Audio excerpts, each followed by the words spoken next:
Welcome back to Questing Time, friends. I'm your host, Dungeon Master Paul Foxcroft, and this is episode 7, part 1 of the live streams from 2020.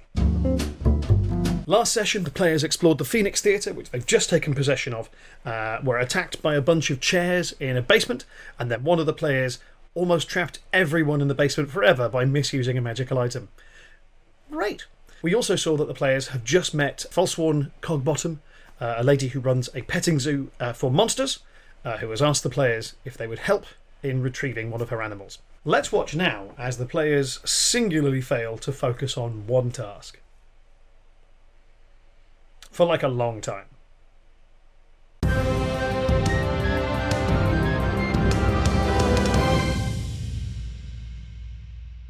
We left this with literally the line, there's a problem at the petting zoo. Let's pick it up from there. Yeah, we gotta go to the petting zoo. Come on, guys, we go to the petting zoo. I was actually quite hoping that no, she wasn't Scottish. Not every NPC in this game can be Scottish. I've lost the voice. Damn it. Okay, this voice won't bear a relationship to who the character was last week. I've lost it. Well, actually, I was somewhat hoping we might talk here briefly, but if you want to go to the petting zoo, that's absolutely fine. I mean, I can take you there now. We can walk and talk. Like the Sorkin clan. Yes, the Sorkin clan, the famous clan of writers who live on the fringes of society. They isolate themselves when they write their scripts. So they walk together while they write. They do. They walk together when they do dialogue, and they write their scripts in isolation. Just them, locked alone in a cave with a tremendous amount of cocaine. Come. Falsworn Cogbottom is this lady's name. I don't know if you recall. Thank you, Matt, for the walk cycle you are pretending to do. And you make your way through the town of Ravensholm. You walk up Perkins Place and find, actually, the Phoenix isn't that far from the monstrous petting zoo. And as you approach, what you see is a couple of things. You walk past you put a shop called Mushkin Skid Row Florists on your right-hand side. Yeah, that's for later. And you're approaching. So the petting zoo is on the corner of Gygax Court, just to the south of the Bloody Gate, which is the northern entrance to the city. Bloody Gate. Yeah, and so called because it's frustrating gate. Bloody Gate. Opposite is the Ravensholm Library, which is an enormous building, built of very old stone, and looks much older than most of the buildings in the town. However, the petting zoo is actually a pretty nice building. It's, again, a bit old. It's been redone. There's a sort of open area with a well-maintained stone wall outside and iron railings up between these pillars, and quite a nice garden. Although the gardens seem better days, there are a bunch of dead people in it. The cleanup crew hasn't yet got to this side of the town. However, once you get to the threshold of the museum, the petting zoo, there's double doors, and you'll notice that inside the floor is very clean, and there are conspicuously at the front door, like just a pile of limbs, sheared off at various angles. There's just body parts, but they're all kind of like they're all pretty cleanly cut off. It looks like they've been burned away from the rest of the bodies. Right.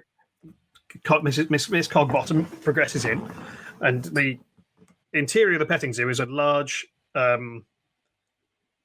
what's the word I'm looking for? A large, tall corridor with a bunch of doors heading off into different enclosures, and a lot of the enclosures open onto the fresh air and have like an interior bit. But there's large glass panels you can see into a lot of the enclosures, and present are there's a little sort of, how do I put it? A pit. I'll go through the exhibits. That's the easiest thing because you can see these all pretty cleanly. There is a enclosure for a gelatinous cube, albeit a baby one, which is a small. Well, it's not small. It's a 5-foot cubed blob of, well, sort of slightly clear, slightly bluish jelly that has the very mildest impression of a face on one side.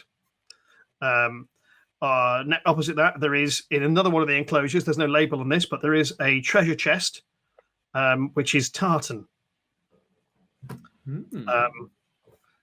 Then there's an enclosure which has quite largely signposted half-griffin, in which there is simply an eagle.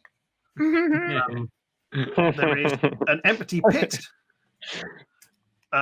There is also there's a separate door which has just has puppies written on top of it. Puppies do not enter. There's a little dragon about 3 foot long flying around. Okay. And and also in arguably the most secure of the enclosures is a goose. Our honking hero. Oh, Yep. I don't know, guys. A lot of that walk and talk was just her describing things, I right? know, I just saw it all with my own eyes. Well, I I've, sort of assumed you would have questions, but now we're here. I've lost a lot of blood, don't forget. Oh yeah. Before we start, can I cure wounds on Phillin? Because I think we may need it because we're gonna pet some animals. I don't want to hurt myself stroking them puppies too hard. So I Thank you for the donations, by the way. That is still honking quite loud in my ear. That'll be the goose. Yeah. So what seems to be the problem then? Well, as you can see, one of our exhibits is empty. We what we do here is we care for a number of animals and creatures. Some might call them monsters, but that's a matter of perspective. We care for a number of animals that would not survive in their normal environments. Take Carlos, for example, and she gestures to the tartan treasure chest. Carlos is a mimic, and ideally would be, an ambush predator, but unfortunately he appears to be both colorblind and lacking any sense of taste. So he has while he can do the shapes quite well, he can't really do the textures or the coloring. And sure enough, as that happens, the treasure chest shifts form into that of a neon green statue of a sort of angelic figure, which, if it wasn't neon green, would look like a perfectly normal statue. okay. Is it the same angel as was in the town square? No, this is more generically like the ones from Doctor Who. Fine. So yes, Yeah, don't turn around. during the recent undead unpleasantness, we were able to quite happily sort of fend for ourselves and keep them out of here. It was a simple matter of coaxing Sploop to the front door and just having her sit there. Sploop, which one's You're going to have to explain Sploop. Oh, Sploop is the gelatinous cube. Oh. So we just sort of persuaded her to stretch a bit and cover the front door, and then as zombies walked into her, they just sort of slowly dissolved. I find that quite offensive. I think you should just call her a cube, and you don't need to say gelatinous. What an interesting opinion from a greasy boy covered in poop. Yeah. From a shitty midget. Oh, by the way, your cure wounds got 10 points back. By the way, Phillin. Oh, good. I can So now no longer feel. one. I can now feel one of my arms. Oh, good. Wonderful. And so yes, but as you can see, during all the hubbub, we were focused a little bit on the puppies, and I'm afraid one of our owl bears is missing. I mean, our actual owl bear. The owl bear is missing. Oh. Right. Oh, dear. Do you, any idea which direction it went in? Well, we assume north, as usually when we exercise him, he's we play in the paddocks just outside of town, so he tends to the owlbear tends to head up there. And how long's he been gone for? Well, we're not quite sure. We noticed yesterday, possibly a day, maybe 2. So you wanted us to find an owlbear with a day's head start minimum? Well, a baby one, yes. Does he have a favorite toy or treat that will kind of? Yes. Treat easy. Meat. But the toy that I can furnish you with just now, and she opens the enclosure and comes out with a very chewed up toy bee with a squeaker in it. This is his busy bee. So yes. Does he have a name, this owlbear? Yes, we call him Hootie Friend. Oh. Hooty friend. friend. Okay, strange name. I'm going to call him Albert the Owl Bear. Call him Hooty friend. He was named by one of our benefactors, Sir Ringo Brightwater.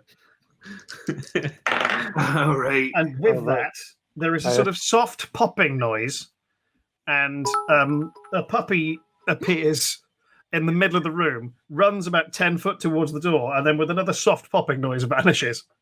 Where'd the puppy go? Where's the puppy? Can I stroke the puppy? Can I see the puppy? We have a litter of blink dogs. We're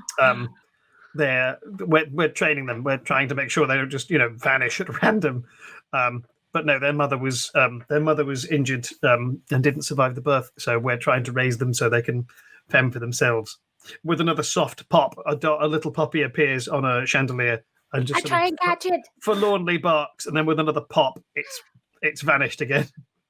Can I? So at this point, Ruff turns to the other three, I suppose, and says, "Have you three got any way of charming an animal?" I don't know, but I feel like they would warm to me if they got to know my personality.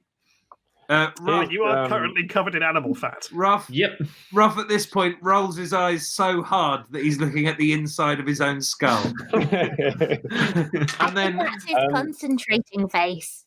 And then looks up at Jack and says, "What about you, Porn Hub?" Look, I think you know that one's not my name. Listen, I've one spell I do have currently ready to go is locate object. If the owlbear had some sort of clothing or item on it, I might be able to locate that object and then find the bear. The owlbear. Mr. Hardcastle, can I ask you a question? Have you Please ever call used me Jack Hardcore. Okay, Jesus Hardcastle. Can I ask you a question? Have you ever used that spell to locate your missing eye? What do you mean? Yeah, no. But then it's not missing though. We've seen it with it up. I do have it. I am missing an eye. This is real. Okay, then lift up your eye patch. Yeah, let's see your gross missing eye. No, I don't want to. Well, it's just sometimes your eye patch is on the other eye. I've noticed that. You're right. Sorry, this says R on it. For Reverend, as in Reverend John Soft Hamlet. Somewhere on the other side. Mind. What about you, Bardi? No, I have all your magic's about reaching out across the energy through music and stuff. Have you not got some way of charming a beast of some kind? If not, do you reckon any of you three could maybe learn one? I've got animal handling plus naught, and my spells are either music, inspiration, or fire. Quite a bit of damage. That's not going to lure an animal. Is there any way maybe a wild sorcerer could learn some kind of charm animal magic? I don't know.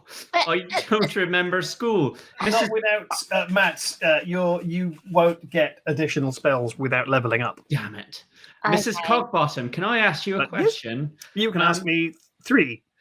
Okay. Ooh. Riddles, is it? No, just ask. You seem really tired. Well, riddle me this. You know your Carlos there. I know he's good at changing the shapes, but can he do noises? Can he mimic sounds? I suppose so, yes. Does he know what an owl bear sounds like? Possibly. He's not. Actually, do you know what? I need to check where the mimics understand language. Because here's my plan, guys. We dress me up as a sexy owl bear, and using Carlos's mimicry, we coax the other owl bear out into a mating frenzy. But before the chance they get to mate, you three snatch it. The thing is, I did just pick up Busy Bee. It's his favourite toy. it's a young owl bear. I'm not sure it's at mating age. Maybe we could just wave its toy and call its name. It's just an idea. It's a good backup plan. You have inspiration for having paid attention. It seems like a low bar, but a fair one. A low bard. Yeah. Hey, it doesn't seem like. I don't think mimics can. Okay, cool. I don't think mimics get language. But, that's all right because we can make. I've got spells that can make noises. I can probably make owl bear noise. The plan is back on. We can stick the feathers on with honey, and this plan can be called the honey trap. It's got a key. It works. It's the honey trap plan. And then I'll be covered in grease, feces, and honey, or as I like to call it, Wednesday's dinner. I put my hand over Phillin's mouth for the next bit. Miss Cogburn, thank you. Is tracking a nature check? Survival. Nature is more information about the world. So nature would be knowing sort of trivia and facts about the woods. Survival is, I think, practical applications thereof, and also things like knowing what's poisonous and what isn't.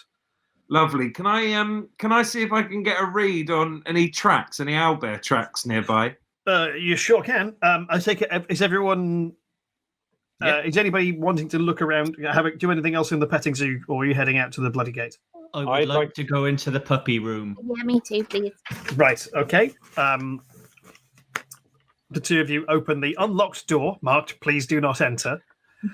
Before we go in, I cover the knot and giggle at Claire. You can't reach over the door. You can't reach it. Damn it! I what he wants to do, and I reach it. And Fair. So, you walk down a short, quite dark corridor, and you can just hear lots of fun barking sounds. And sure enough, it opens up onto this is a reasonably small room, like only about 20 foot square, and the room one side of the room has like imagine police tape across it, but it goes all the way around the walls, even where it's touching the walls, and it's not police tape; it's just softly glowing yellow aura floating about 3 foot off the ground in a ring around the space. And inside are how many are they? Sorry, I'm on the wrong page. 6. Wait, no, 5. you could have said 1 and I'd No, be 6. happy. Little sort of athletic corgi looking things. And periodically one vanishes and then reappears somewhere else. They've all got different. Each of them has a different color on. So red, orange, yellow, blue, green, purple. Not in that order. And then,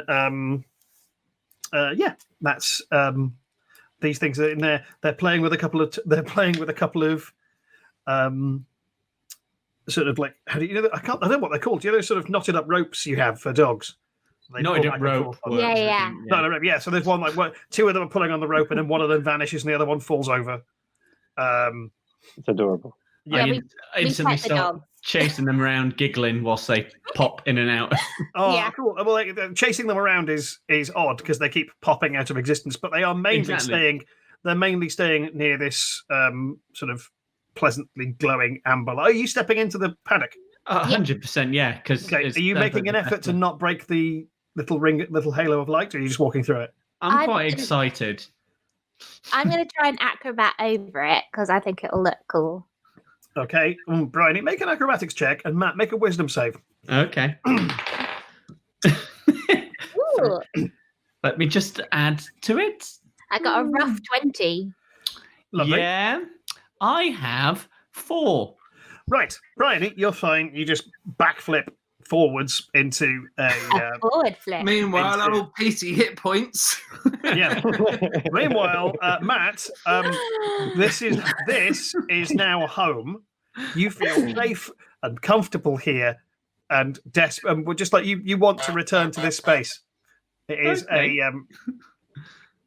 thank you, Judas Turncoat and Top Hat, for that donation. Judas Turncoat.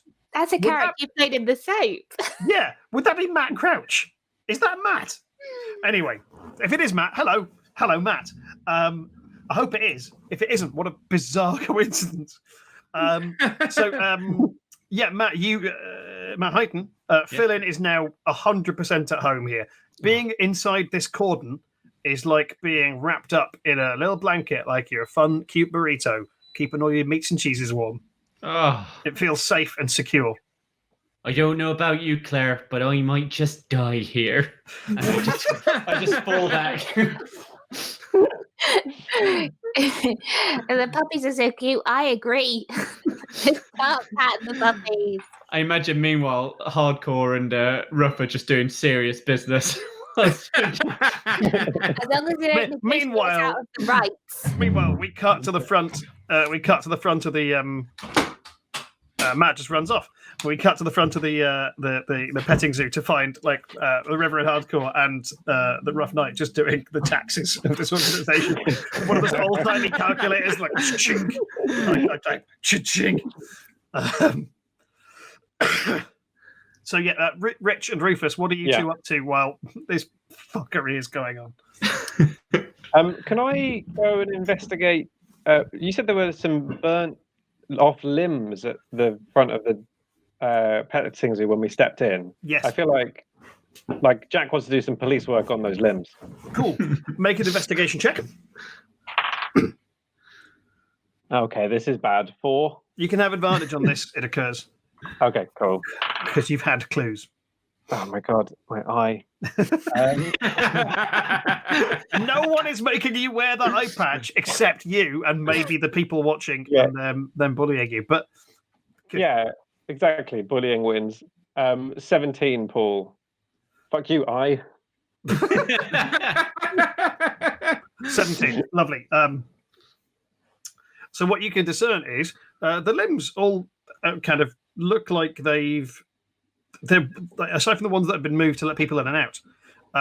It looks like they've been melted away by consistent application of what appears to be acid. You also notice there's a very, very clean area of floor that leads back to where the gelatinous cube lives. Okay. All right. Can I speak? Is the lady still there? Yeah, she's pottering out. She's feeding. She's throwing some. Actually, she's currently trying to coax the tiny dragon down from a candelabra. Not a candelabra, a chandelier. A sky candelabra. Couldn't help but notice the limbs by the door. Yes. Is that the undead that you were talking about that you were absorbing into a gelatinous cube? Yes. Okay, problem solved. Another mystery solved by Jack Hardcore. I'm going to go do the I tax. thought I'd explained facts. Did I not make that clear? Yep, no, just tying up all the loose ends. Case closed. Very good. Glad you're thorough. Can't help but notice you and your colleagues are still here. Well, I'm just waiting. Hang on.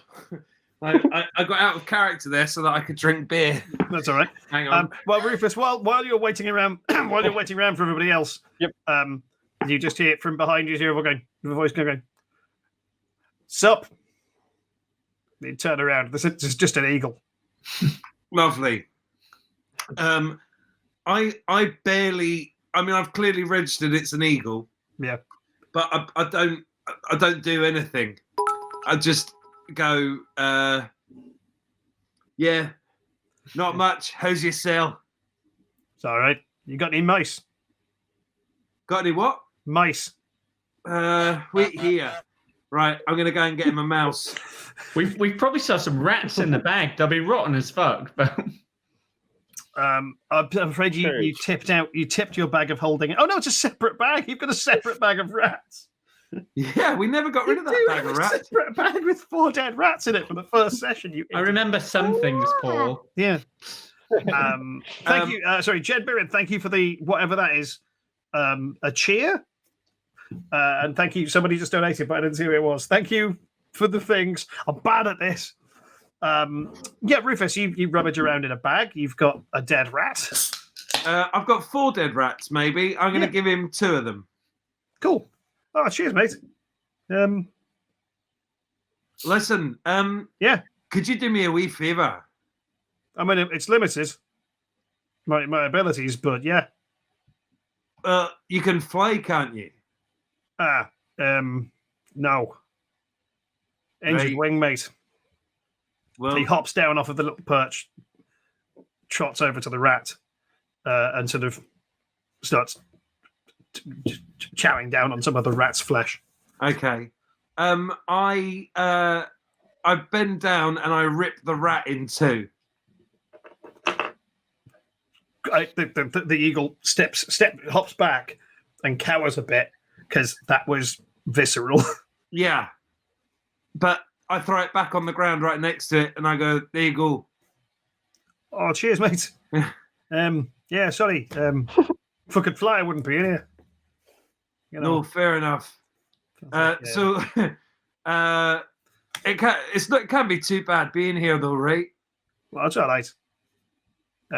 They feed you and they look after you. You get bathed and watered and fed. Well, yeah. You know, it's just I don't know. All my siblings were proper griffins, and when I hatched, I'm just like a regular bird. But then my wings don't work. So Listen, pal, you'll never be happy. I can talk. You'll never be happy living your life with who you're supposed to be. You got to learn to accept who you are. Make a persuasion check. This is not my strong suit, by the way. You can make this an advantage to life coach a magic bird. Okay. I'm making an advantage. Here we go. Yeah. And yes, Eustace, the eagle is Scouse. As am I. 14. Oh, yeah, 14. 14. Okay. The eagle ponders this for a moment. And goes, yeah. No, I should look at I should look at what I've got going on, not what I should have. How long is it going to take the old wing to get better? Oh, it's been 5 years so far, so. Right, well, we can't be having that. And at this point, I'm going to go and get Claire and make her fix him. Okay. I'm playing with puppies. Sure. Right, which should mean that you're in an exceptional mood and thus easily persuaded to fix the wing of this half-griffin. So, Also, in the Rufus, time the rough knight makes his way down the short corridor and encounters Matt and Briony. Briony, what does he find? He finds us planning how we're going to smuggle a puppy out. So far, I'm saying I should because I've got more clothes. Yeah, Bear in mind, Matt, you don't want to leave. I don't want to leave. No. I think the red one's my favourite. Though I do like the one with the orange collar. Though the yellow collar is so cute. The green collar is also cute. The green collar is cute and the blue collar is cute. Oh, the blue, it looks like it's got an adventurous soul. I'm going to call that cough one. loudly. Hello there, Mr. Ruff. Would you like to come into our new house? Claire, can I borrow you for a minute?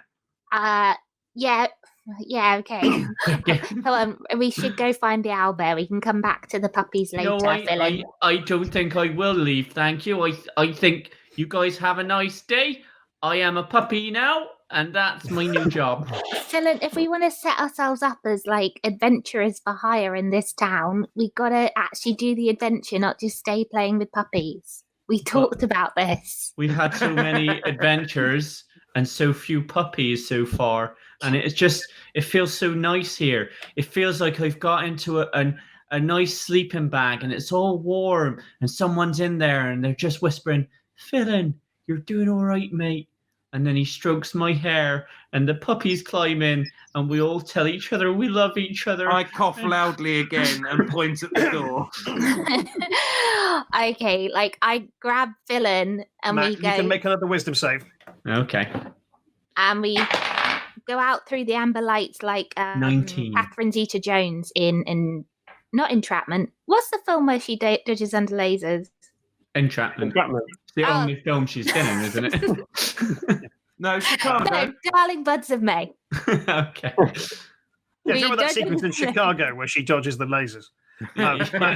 This sort of fog clears away from your head, and you no longer are magically compelled to remain with the puppies. Okay, well, that was a fun afternoon. Claire, pick your puppy. I'll get it in my trousers. And I try and pick up one of the puppies that in and out of existence and put it in my trousers. Sure. As you attempt to put the puppy in the golden pantaloons that make you incredible at dancing, the puppy just goes and appears on the other side of the room, chasing its own tail. Oh no! I then pick up the rope toy and I tuck that in my trousers like a tail to see if one will get hold of it, and I wiggle my bum. For anyone who needs a thing, I wiggle my bum. And, didn't no one needed that. And try and get one of them to get hold of the rope. Sure. Make a persuasion roll. No, make an animal handling roll. Okay. It's good. Let's see. And +1, 19. Really a question of whether the animals can handle it, though. Exactly. 19. Okay, cool. Yeah, it turns out blink dogs are like crazy smart. So yeah, okay. Fine. One of the blink dogs, or blink puppies, sorry, bites onto the back of the rope and is pulling it out of your pants. But I'm holding on and trying to pull it out of the room. Cool. Matt, make a...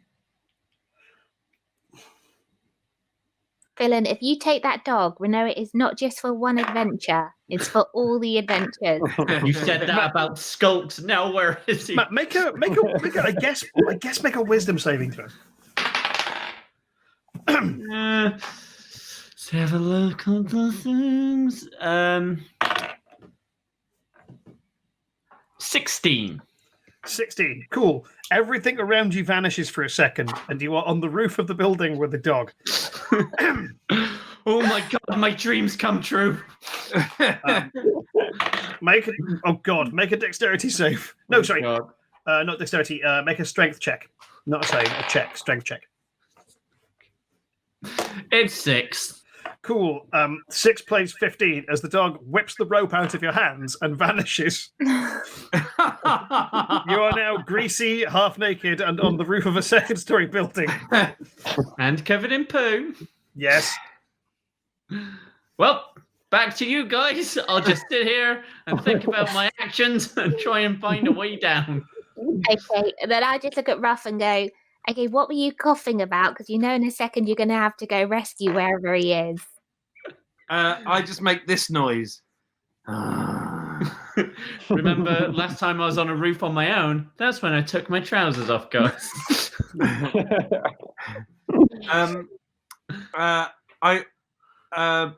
Listen, can you do me a favor? Sure. Yes. You can do the old healing hocus pocus. Yeah. Dunk your wounds. Yeah. Do you reckon you can have a crack at this half-griffin's wing? Sure. The eagle. Well, you try telling him that. Sure, I'll give it a go. And we walk off down the corridor to rejoin the eagle. Okay. Where is the Reverend Hardcore at this moment? He's standing over the empty pit going, that pit is definitely empty. Oh, cool. Rich, would you make your choice, perception or investigation check? I'll go investigation.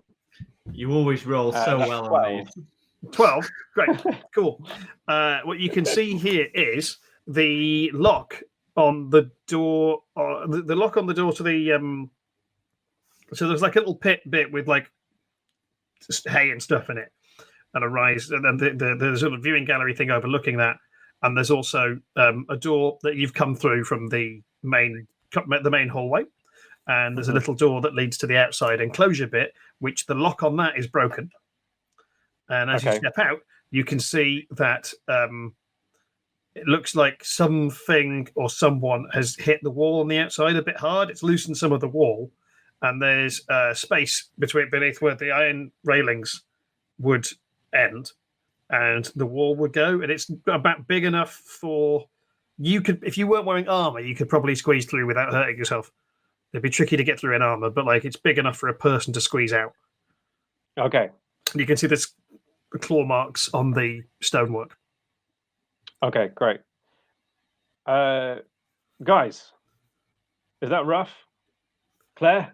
Yep. Yeah, sorry, I'm just Oh. helping Ruff fix a bird because he's a big softie. Also, Richard, as you're now outside, you can hear a woo-hoo-hoo from the roof. I'm just up there going, gotta have a party on the roof. Roof party, roof party, roof party. I make this noise. Lovely work. Are they within talking distance or not at all? Yeah, well, you can shout to get their attention. You can, because you've come through like a little door at the outside of the building into a sort of walled courtyard. Yeah, Okay, great. and I'm still definitely winding up Ruff for caring about a thing. Okay. Yeah. I'll come and rejoin you guys because I have a theory. Okay, I'm doing cure wounds on the eagle, half-griffin. Okay, make your roll. Oh, I got an 8 on my 8. That's plus what? Hold on. 1d8 plus 3. That's 11. Sure. Okay, cool. And with I that, have math so hard. a surge of magical energy courses from your heart down your hand and into this half-griffin, coalescing in its wings. Briefly, the griffin sort of tests these wings out and sort of flaps them once or twice and goes, "Oh, God, that feels much better, thanks. You're Oh, welcome. great. Now I can learn how to fly." Uh-oh. I know where he could learn. There's a rescue mission needed. And what he does, he just starts sort of very slowly flapping his wings and then drawing them back into his torso, and then just sort of like hopping around his enclosure, trying out a variety of different wing maneuvers. Ruff, did you just get me to cure a bird that's never learned to fly? Listen, I thought you were in a band once. Surely you, more than anyone else, should know the power of that metaphor.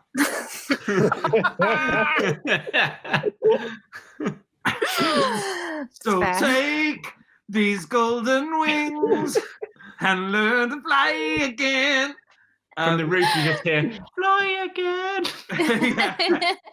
Oh, that's where he is. He's on the roof. Rev, we've lost the Reverend Jack. We've lost Phillin. He took he tried to steal a dog, and the dog stole him. Right, yeah, sure, that sounds about right. Thanks for the follows, by the way. Listen, this just gather round. I gather them close so we're not in range of earshot of the woman. Yeah. Guys, There's no better place to do this than her place of business. Guys, I don't think this owlbear escaped on its own. I think this owlbear was stolen. Right. Okay. Any idea by who? Absolutely nothing. Got nothing else. But I just thought I'd come in with a theory and see what you guys think. Reverend Jack, usually the police aren't the ones that report the crime. They solve it. You're kind of doing the wrong bit. You're saying something's been stolen. Right. But you're not doing the bit where we solve that theft. Yeah, okay. I see where I've gone wrong there. Okay, I'll go. Shall I go and see if I can find out some more clues?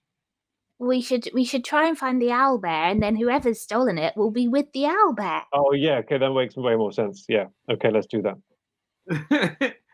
What's with the bird?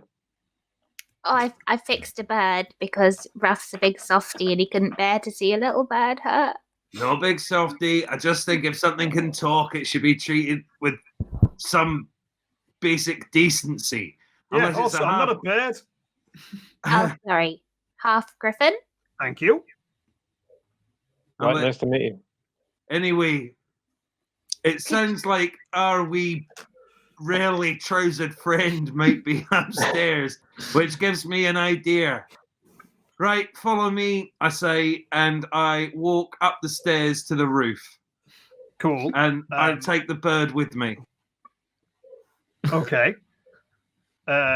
Sure. Wait, well, hang on. So the bird is back. The bird is like, you reach for the bird. It's like, wait, whoa, what's going on? And I say to the bird, what are we doing? I'd like to use intimidate here. Yeah. Weird Still, gear change, but sure. no, but like still friendly intimidation. I still want him to know I'm his friend. This is tough love. But if need be, I'll stir in a bit of intimidation. I just say to him, there are a few things in the world more depressing than something that can fly but won't. So come on, stop your belly aching and follow me. All right. Okay, yeah, let's go. Yeah. Nice. While Ruff says that, I've used prestidigitation to do like a little flurry of hearts behind him to counteract the intimidation. So you make your way up a staircase to a sort of viewing gallery, and there's a ladder leading to the roof. And sure enough, on the roof is Phillin. Just as they come out, now quite cold. Just as they come out, there, I was just starting to take my trousers. I was just debating taking my trousers off. You were going to take your trousers off and wrap them round you so you didn't get cold. Yeah. You're up on the roof with a. Is everyone now up on the roof? Yeah. Yes, yeah. Just briefly. Yes, Paul, because when this old world starts getting me down and things are just too much for me to bear.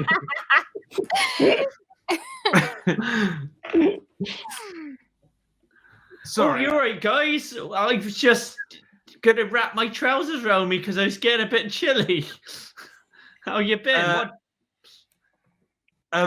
Now that everyone's on the roof, yep, I'm gonna walk back down the stairs, back out round, so that I'm on the ground near where they are on the roof.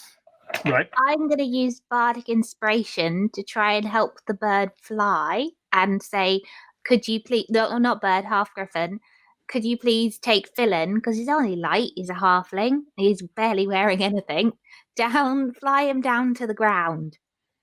And then me and Revel walk down. And I just flop on my front with my bum in the air so he can get a hook into my trousers. Okay. I should point out this griffin is the size. This half griffin is the size of a normal eagle. But let's see. Eagles are big. Sure. All right. So, Phillin, a voice behind you as you lie face down on a roof. It goes, okay, I'm going to pick you up now. I don't know. I hope this won't hurt. Don't worry. Hang on. Mr. Ruff throws me across roofs all the time. The half griffin is going to attempt its first flight whilst carrying a halfling. Those were the instructions of the person who healed it with magic. Yes.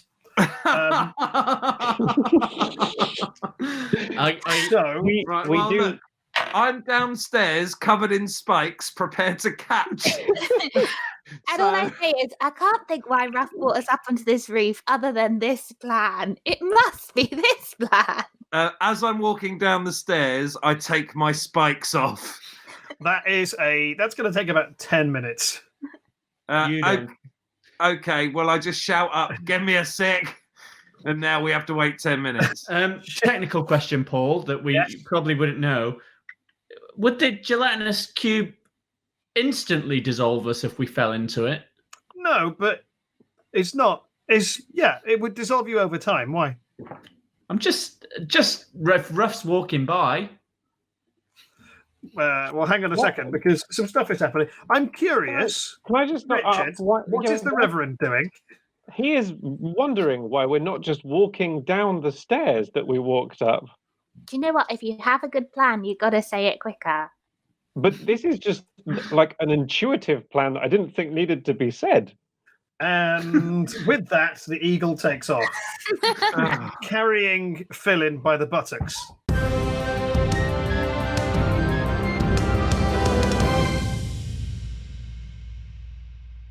And there you have it. That's part 1 of episode 7, where the players mostly ran around an animal sanctuary bothering creatures.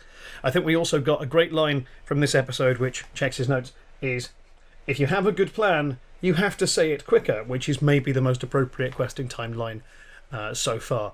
If you're enjoying these videos, please like and subscribe. I mean, thank you for watching so far. And do let us know in the comments what you're enjoying, or favourite bits, or things you'd like to see on the channel. That's all good. Any suggestions, very much welcome. I've been Paul Foxcroft. This was part 1. Part 2's coming right up. Have a great day. Bye-bye.